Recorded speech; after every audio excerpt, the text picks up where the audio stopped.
Martin Ng'au wa Ngũi wa ũkũrũ wa mĩaka 28 atũnganire na gĩkuũ gĩake mathaa ma ũtukũ makinya manini kuma biacara-inĩ yake ya cyber taũni-inĩ ya Engineer.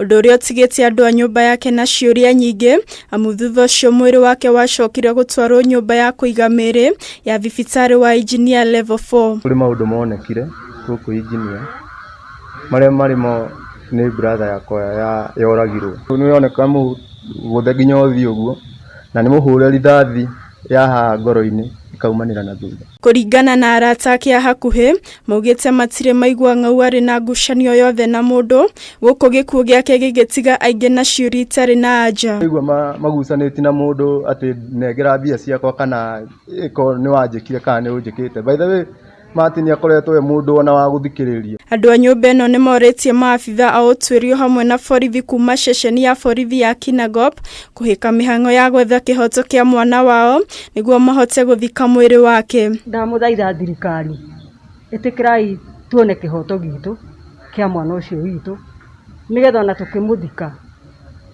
tũmũthike na thayũ, tũmũthike ngoro citũ i njega. Harĩ kĩroto gĩkũ thirikari nĩ twĩkwĩretha twĩna ruo tondũ Martin ti mũndũ wa mĩtugo mĩega. Handũ-inĩ ha Kameme TV, rĩtwa rĩakwa nĩ Waithĩra wa Mwangi.